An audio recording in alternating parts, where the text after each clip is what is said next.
So a lot of the readers and listeners and our audience at Rip Body will wonder the best way to start a diet the right way. Now, we've worked with hundreds of men in their late 30s, 40s, and 50s who have struggled with dieting because they are busy at work in their professional careers or they got a busy family life. And given that we've just had the holiday season with summer, vacations, 4th of July and the Labor Day weekend, and we're now coming into the fall, a lot of you are looking to start a diet. So in this podcast, Coach Matt and I want to break down what are the common pitfalls when starting, what you should avoid doing, and ultimately what you should be doing. So by the end of this episode, you'll know exactly what mistakes to avoid and the smart, sustainable way to start. So just before we go diving straight into how we should be dieting, Matt, I would love to know, and I'm sure the listeners are interested, what are you actually currently working towards now yourself in your own training? Do you have any goals? What does training look like for Matt right now? Yeah, this is a great question. I actually just had a client ask me this yesterday. So I was just like recapping this for someone else. So for myself right now, I am currently trying to cut a little bit of weight. I've been on a slow cut all summer, nowhere near as aggressive as you did for your photo shoot, but I'll probably keep it going for another month or two and then plan on spending most of the winter just trying to build some muscle in a lean bulking phase. A big thing for me was I tried to start running earlier in the year and it didn't go well. I ended up with a stress fracture in my foot that took months and months to get over. And it's just had like setback after setback. So a lot of my training this summer has been very restricted with my lower body.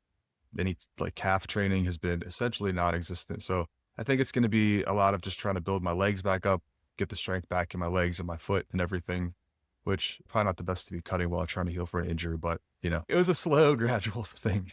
Yeah. Also, sometimes like you can't help it. Life Yeah. happens. And if you've already pre-committed to doing a cut and you have the injuries, like we would say, let's find a way to work around it. There's always something we can do. So with that, Matt, let's say, for example, you didn't have the stress fracture issue in the recovery process there. Typically, are you training 3 days a week, 4 days a week, 5 days a week? What does your training usually look like? I tend to rotate between 4 and 5 days a week. So most of this summer, I've been doing 4 days a week, just upper lower split. So upper body twice, lower body twice, and then adding in some cardio on the off days, which is not necessary for fat loss, but I like to do it for health purposes and makes me feel good. And then whenever I'm trying to build muscle, usually eating more and can recover a bit better, I'll cut the cardio back. And then I like to do 5 days then, just like upper, lower, and then push pull legs. Probably my favorite. Got it. And that's awesome. Has the stress factor put you off getting back into running, or do you think you'll try it again? I don't think I'm going to run again ever. I don't know. I wanted to try to do, we have a race here in Las Vegas where you can just do a half marathon, like right down the strip, they close it. I was Oh, trying to cool. do that. Yeah, I don't want to be a runner, but yeah, I made it about a month before my body said no. So I'm done with that. Yeah. Genuinely, the only time I've ever considered running was like for a bus or a train. Yeah. You would never find me doing Yeah. running for enjoyment. I'll be in the gym by the bench press or by the preacher call machine, and that's where you'll find me. In terms of me, I've just got back from holiday. Yeah. Yeah. How was Uh, that? yeah, I saw some pictures. Oh yeah. yeah. How was it? Where were you? We went to Cape Verde, my partner and I, and it was our second time there. We went to the island of Sal, and let me tell you, the beach was lovely. Like golden sand, like proper deep blue sea, which in the United Kingdom, you don't really get. It's like Yeah. pebbles and stones. You don't really get proper sand. My mornings were beach walks with a coffee, and then I would sit Mm, by the pool with a book. I read 3 books whilst I was away. Big reader. So yeah, it was just a lot of chill time, a lot of pool time. Ate some good food off the back of my photo shoot. I can confidently nice. say, listeners, watchers, readers on the emails, I do not look like I did in those photo shoot pictures. I can confirm that I'm about 8 pounds up, which to be fair is Okay. I'm in a healthy spot. And to define healthy, people, that is going to bed not dreaming of food. Like that's a healthy spot. You shouldn't go to bed dreaming about what you want to eat. Like you shouldn't get to that point. So yeah, great holiday. Did get a little bit ill towards the end, but just, got over that. So yeah, if anyone is looking for a beach holiday with beautiful views, nice beaches, and really good coffee, I do recommend Cape Verde. Yeah. That sounds amazing. Have you been back to training since you're home or you've been sick and just staying out? Yeah, it's a good question. So I've been in and out. So I would say very light work, 1 to 2 sets, just making sure I've got the movements down. I'm not trying to progress anything right now. I'm not trying to cause anything that's going to impair recovery because of the fact that I was getting over a bug and obviously a little bit under the weather as well with a cold. So just trying to make sure that I'm ticking over without inducing any reason for my body to have to take recovery away from that to like hypertrophy recovery. Yeah. Just ticking things over, training 3 times a week. Nice. Yeah. So obviously we're here to talk about how you can start your diet the right way. And we really do want to make sure we cover off the most important points here. So there are a few common pitfalls when someone wants to start a diet, right? Typically the big one that we come across, and correct me if I'm wrong, Matt, or if you have a different experience, but it's like going too hard, too fast, like coming out of the gates at 100 miles an hour. Maybe they cut their calories in half, or they uber restrict all their carbohydrates, or they go the other way and it's like, I'm doing cardio 5 days a week on the treadmill, 60 minutes, and I'm just going to try and outrun my calorie deficit. Is that something you would say is right up there with one of the biggest pitfalls? Oh yeah, I agree completely. Yeah, crash dieting, just wanting to go too fast. I think people have the expectation sometimes a bit too high. I think they can lose like 20 pounds in 2 or 3 months. And it's just not realistic. Yeah. Do you feel like there's a certain personality type that kind of approach appeals to? Because from my perspective, our audience tend to be very driven. They are ambitious and they tend to bite off more than they can chew, right? So do you Yeah. think that it's just those kind of people want the fastest route to success? Yeah, I think that's exactly it. They want the fastest route to success. And I think a lot of times with clients, they want to be doing something every single day, which is great. But I'll Yeah. have people early on like, well, we had a rest day, but I just went for a long run instead, or I went to the gym and did some extra stuff. And it's like you said, like doing cardio every day for an hour. They just try to add on more and more and more to make things not really efficient, but to get there as quickly as possible. So sometimes we've got to pull people back a little bit. I'm Yeah. sure you've had the same thing. Yeah. Yeah, absolutely. There's always this big fallacy in fitness where more equals better, Hmm. right? Oh, Yeah. okay. So Coach Sam said, hey, if you want to add in an extra 10-minute walk, sure, no problem. That's going to help with recovery. It's going to help burn an extra 3 calories. I've got no problem. 2 week update. Yeah. So I did an extra 45-minute walk in the morning, the afternoon, and the evening. And now my legs are sore. I'm really tired and I lack energy. I'm like, yeah, that's a little bit different to doing an extra 10-minute walk at the end of the day. The danger with these things is in the dosage. But yeah, pitfall number one is definitely going too hard, too fast. Agreed? Yeah, I agree completely. I think another one would just be looking for quick fixes. And I know it's very difficult with social media. I guess it's the new, instead of like magazines and stuff online, but Yeah. there's so many different diets and trends out there that make it sound like it's going to be some kind of shortcut or maybe an easier approach or some kind of hack that I just don't think you need to bother with. Supplements are a big one for sure with the fat burners, but even just certain types. I've seen a new one recently called sugar fasting, which is crazy. There's a lot of new diets and new trends that I don't think you should really try to worry about. You and I, Matt, I believe we both grew up in an era of like men's health and men's fitness. Yep. And Yep. so it would have been like, take this supplement and then get this guy's abs in 6 weeks, right? That was the real big thing. And now it's the same, but with social media, right? It's your Instagram posts, seeing these reels of really dramatic transformations. And then at the end of it, they're pitching you a product. Yep. It is usually some sort of fit tea, some sort of fat burner, some sort of keto tablet or something like that. When in reality, those specific types of influencers or those celebrities, their food's all prepped for them. It's weighed out to the gram. They're in the gym 2 hours a day, 6 days a week with finely tuned personal training. Their stress is really low. They're also Mhm. being paid millions of dollars to do that. That's a bit different to the average rip body watcher, right? Yeah, exactly. Yeah. And then with the social media, I know you guys talked about this in your photo shoot.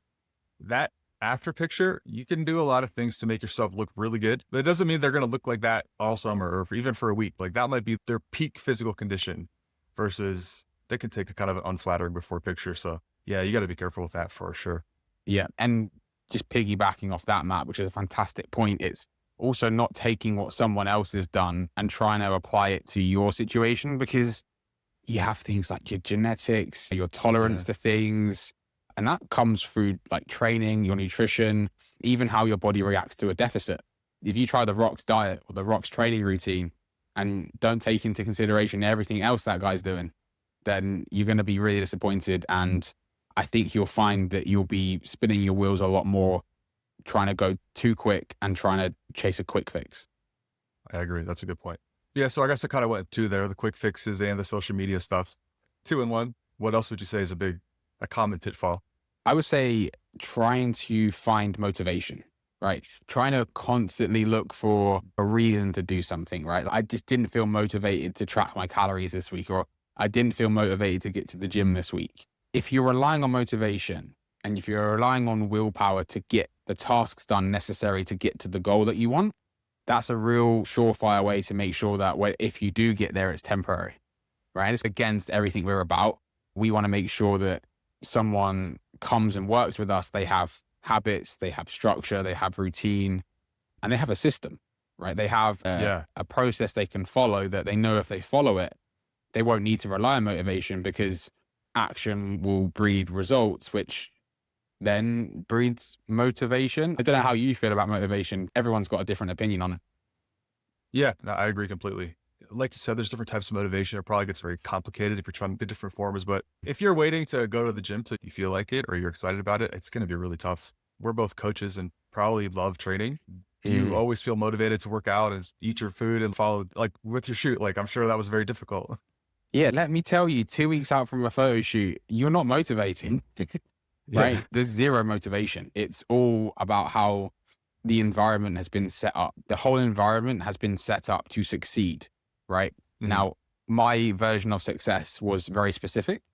Your version of success with your cut and then going into a lean gain is very specific. So the motivation levels will be very, very different, but also will be to some extent non-existent because we've gone past that point of needing motivation all of the time. Do you have, Matt, like a way of systemizing what you do right now, which maybe 5 years ago or 10 years ago that you would never thought you would be doing? Is there something that you do now that's automatic that maybe in the past you're like, man, I've got to keep doing this?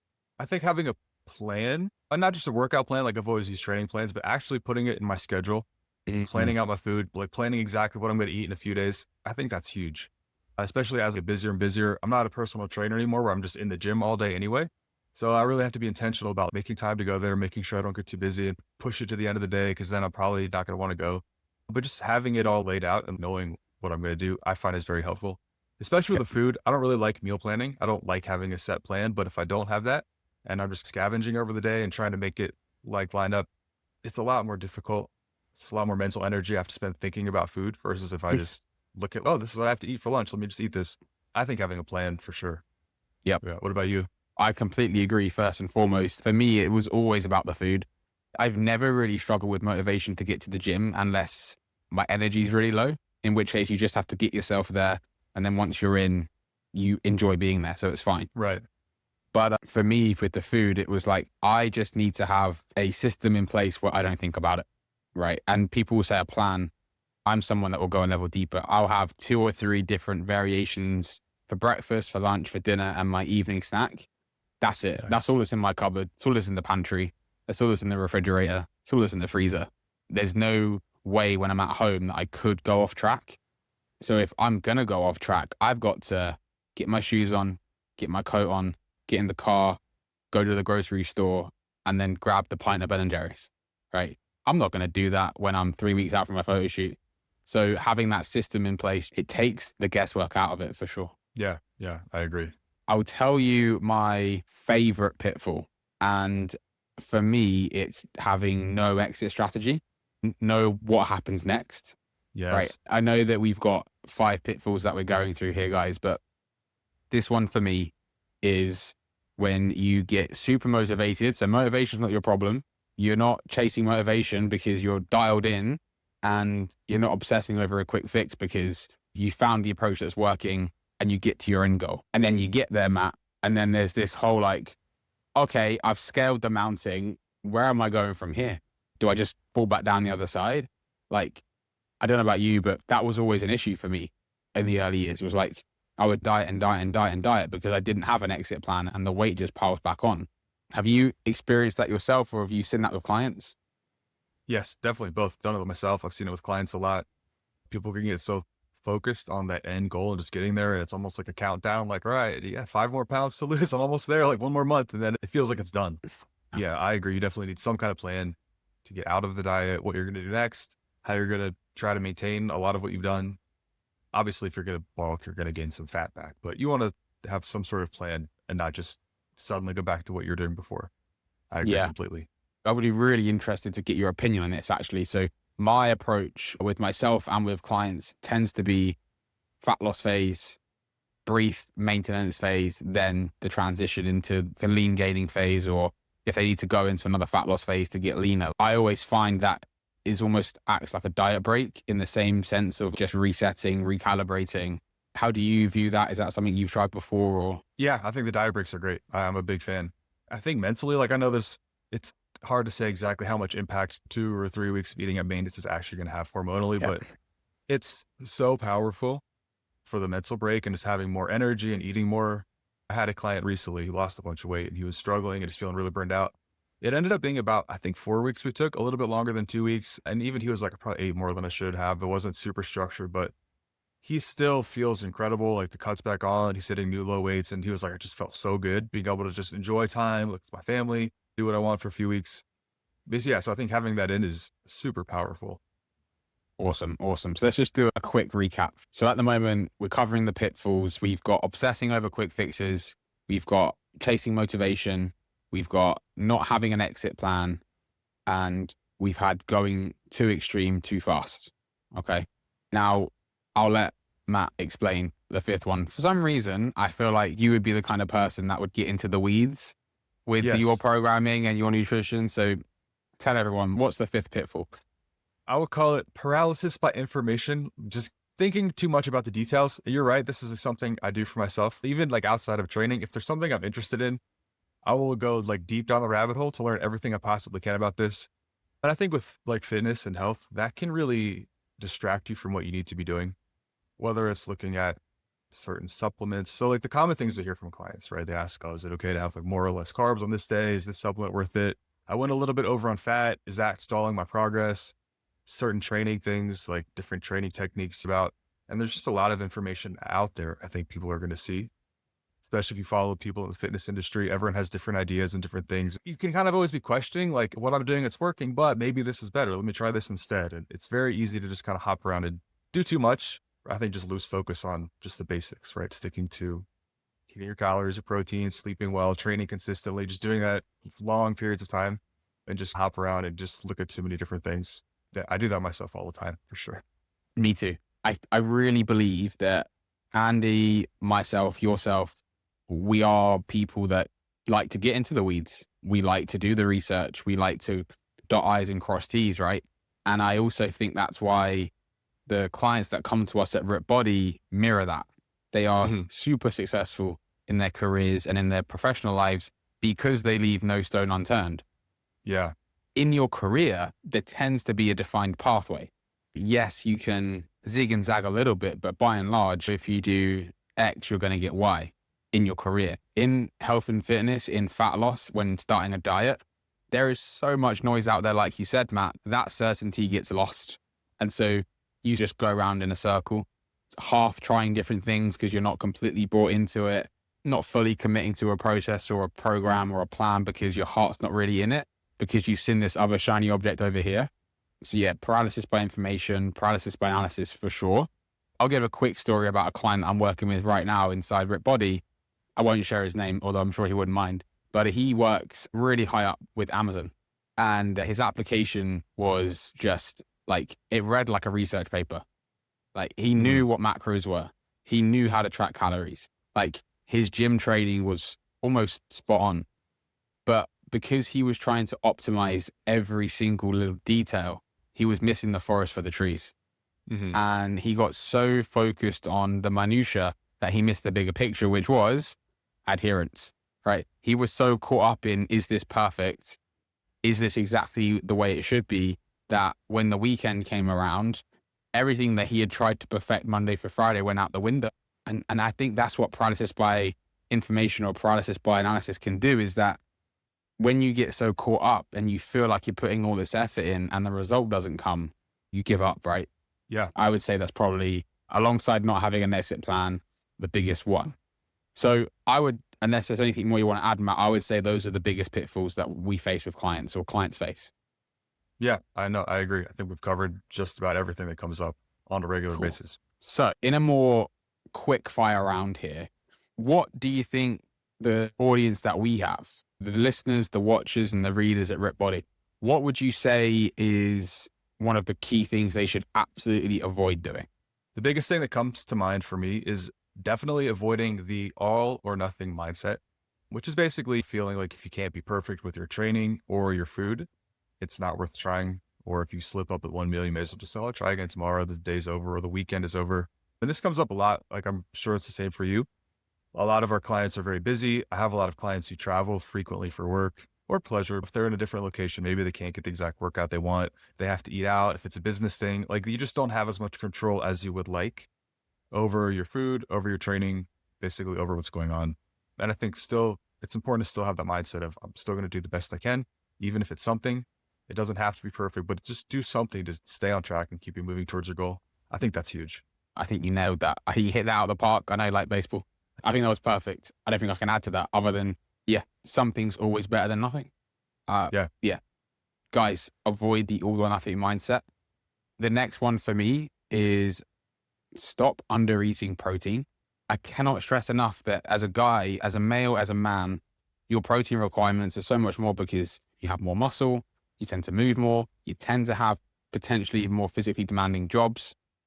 And as you get older, I'm sorry, we have to just accept the fact we get older, you're going to be losing muscle anyway, like via sarcopenia. I won't bore you with the details. So if you get set a protein target, please hit it. Hit your protein targets, get your protein in, lean meats, your Greek yogurts, your fish, beef, and if you're vegan, whey protein or beans and pulses. But yeah, definitely avoid under eating protein. Anything to add there? No, I think that's good. Actually, the one thing I would add is even if you're not tracking your calories or strict to the food, it might be worth tracking your protein for a week or so to see what you're at. A lot of people think they're eating very high protein. Maybe they have a couple eggs for breakfast or some yogurt. Like they are eating protein technically, but it might not be very much. So like maybe for a week, just look at how much you're actually eating with your protein and see. I think that's a good idea for a lot of people to try. That's a fantastic point. Track your protein because just because you are eating protein, it does not mean you're eating enough. Yeah. Love that. I do see that a lot. Aside from that one, I think the next one would be avoid using cardio or really any sort of exercise as punishment.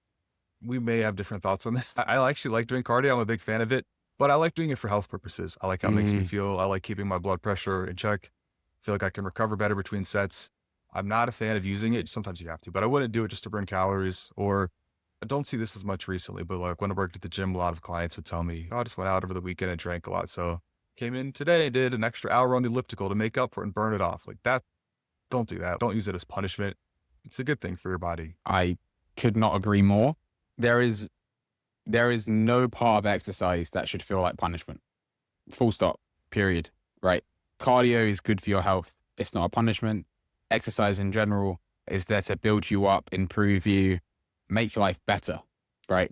If you are someone watching this or listening to this that feels like exercise or cardio is a punishment, it's a tool to improve your life. That's a fact. And then the other one, I would say the next biggest thing to avoid would be just setting unrealistic timelines, which I know bleeds a little bit into maybe going too extreme or going too fast with the pitfall, but it's really true that 12 weeks can change your body. Like you can do a lot of progress in 12 weeks, but don't set yourself a 12-week deadline if every single week feels like torture or it feels like punishment or it feels like you're not enjoying life.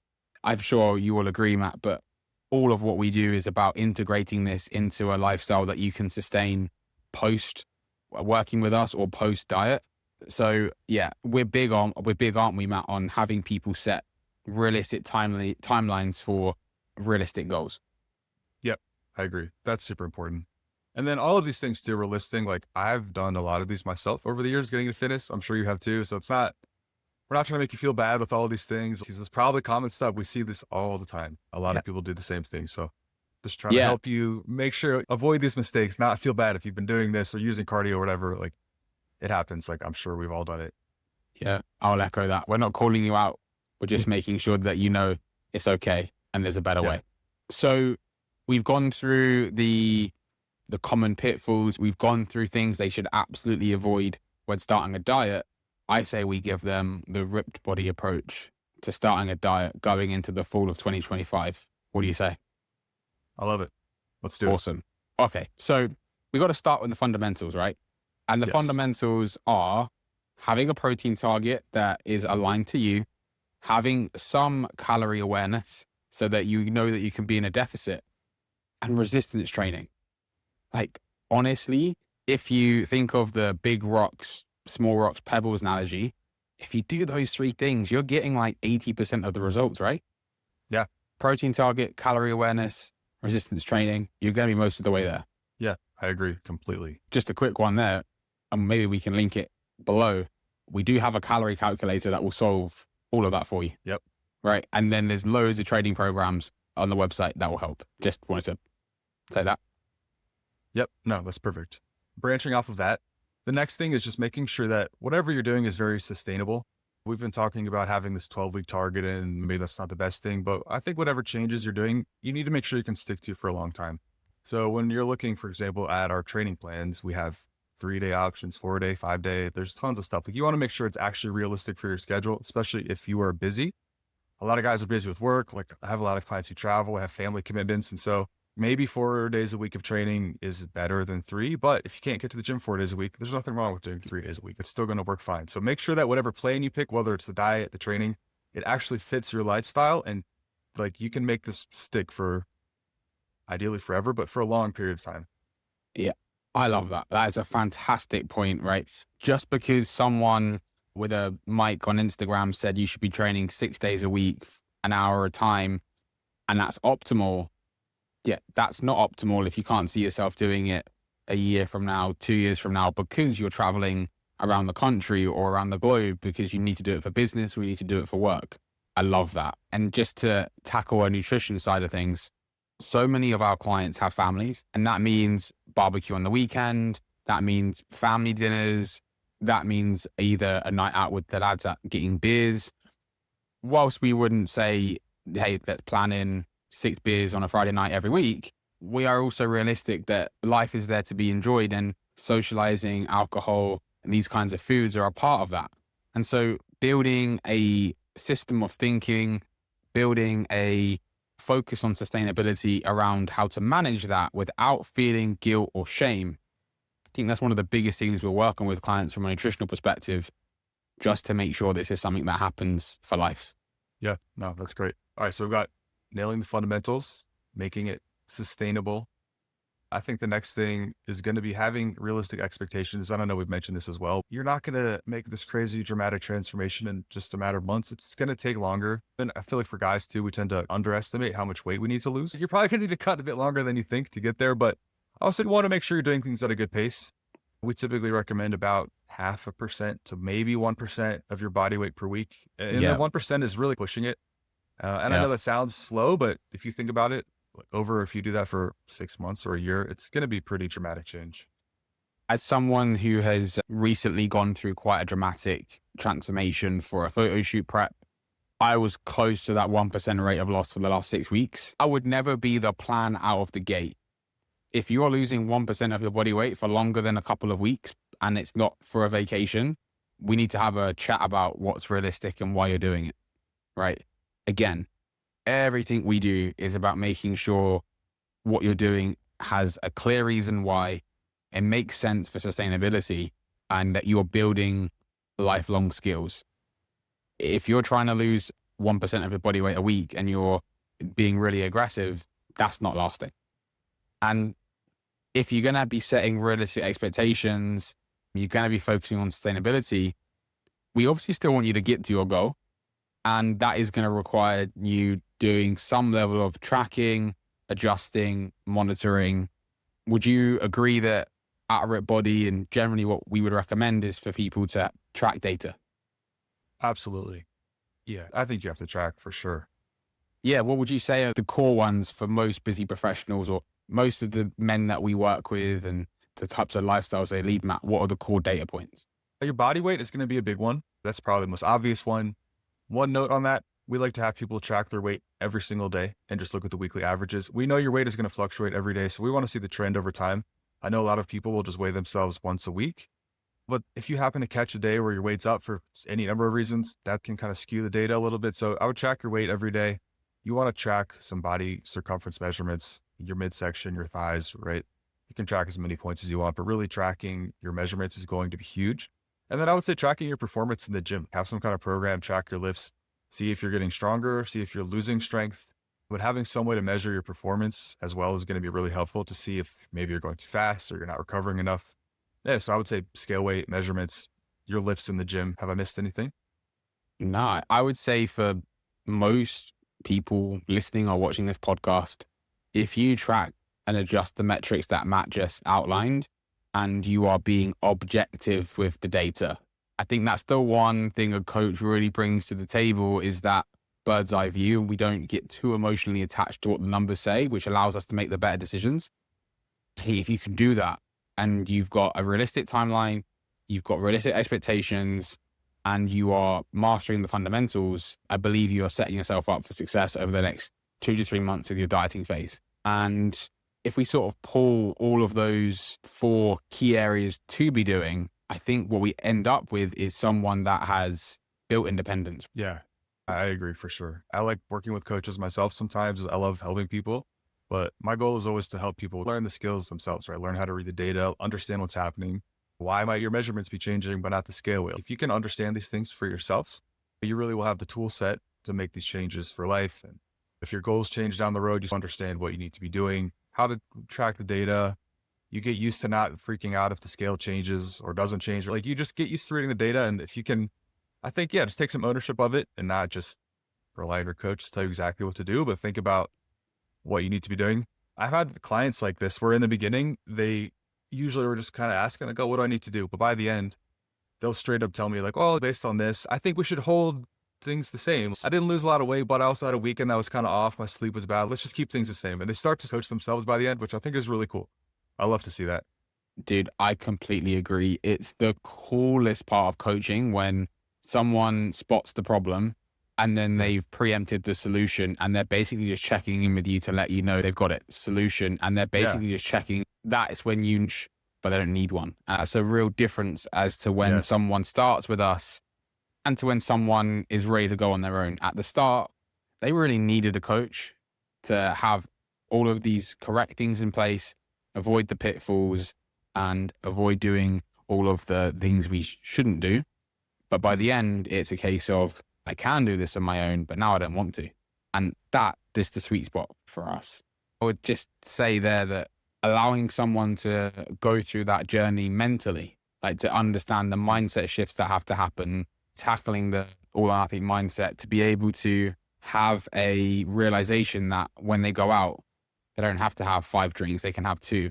They don't have to have a starter, a side, a main, a dessert. They can be more balanced in a way that makes sense for them. And I know balance gets thrown around a lot these days on social media, but our job is really helping you find your version of that. And I think Matt summed it up brilliantly, talking about the client being able to coach themselves by the end of working with us. Yeah. And we've been talking about coaching. Even if you're doing this on your own, this is why we suggest tracking the data, right? Keeping things sustainable. This will help you build the skills on your own. If you're not really being consistent with your data and you see like, oh man, I've gained 5 pounds and you don't know why or what happened or what you need to change or what you've actually been eating, it's really hard to make decisions. So I think that, yeah, that having this data is going to help you learn these skills for yourself, even if you're not working with us or a different coach. I love this. Matt, should we bring this one home? Yes. Okay. Let's do it. So Matt, hit me. What is, in your opinion, out of the pitfalls, the biggest pitfall that people fall into? I think it's got to be trying to go too fast. It's a tie from even going too fast or not having systems, a plan, structure, and just relying on motivation, how you feel that day. Those are the 2 big ones, I would say for sure. Yeah. And I will piggyback on that and saying that the biggest thing that you need to avoid if you're setting up a diet right now is do not set an unrealistic timeline. And if you go watch my podcast with Andy, you'll know what that looks like if you do, right? Yeah, Don't yeah. do it. Don't do that. Yeah. Avoid setting an unrealistic timeline. Make sure you give yourself plenty of time. And then if we're going to give someone the biggest tip or strategy they should implement, Matt, from this conversation, what's the one thing they really need to do if they want to make their next diet successful? Make sure you're sticking to the fundamentals and track your progress along the way. Awesome. Would you agree on that's the biggest one? Something else? No, I would agree. I almost feel like starting with the fundamentals, the protein, making sure you have a calorie awareness that you're in a deficit, and making sure you're resistance training. I really think if you do those three things at a realistic rate, about having a realistic time frame, the rest figure themselves out. Because if you're sticking to the fundamentals, you are by definition being sustainable because you're making it just work. By definition, if you are just focusing on the fundamentals, you're setting realistic expectations because you're not trying to manage everything, all the minutia. And if you're starting with the fundamentals, you should be tracking and adjusting to make sure it's working. And again, that builds independence. So yeah, I would say everything falls under that umbrella. I would completely agree. I think the way that I want the listeners or the watchers to take away from this podcast, or the thing I want them to take away, is that if you've fallen for any of these pitfalls, or you started a diet recently and you are currently doing all the things you said to avoid, it's not necessarily your fault. It's the way that you've seen it on social media, or you've been told it in the past by friends or family. It's not your fault, but it's your responsibility to do it a better way. And so I would just say, if you do want a clearer roadmap on how to actually scratch that last bit, I just want to leave the listeners with this, or the watchers. If you fail with diets in the past, it's not your fault. We've explained how easy it can be to fall into those pitfalls, how easy it is to make the wrong decisions when we have outside influences. It's not your fault, but I would say it's your responsibility to do it a better way. Matt, anything else you can give to the watchers or the listeners to reassure them? I think what you said is perfect. It's not your fault. And again, I know for myself, I believe you, Andy, all of us have made many of these mistakes probably over the years, which is why we're familiar with it. We see this a lot. We completely understand, and it's very common, which is why we recorded this. Like, we see these things all the time. So it's nothing to feel bad about. But as Sam said, that it is your responsibility, if you want things to change, to make sure you're doing things the right way. And we have tons of resources on our website that can help you. Very thorough guides on how to set up your training, how to make adjustments. You can reach out to us if you have questions. So anything you need, we're here to help. Absolutely love that. And yeah, definitely check out the resources to make sure that you know exactly what to do as you start your diet towards the end of this year. And remember, you can do this. It doesn't have to feel like it's a punishment.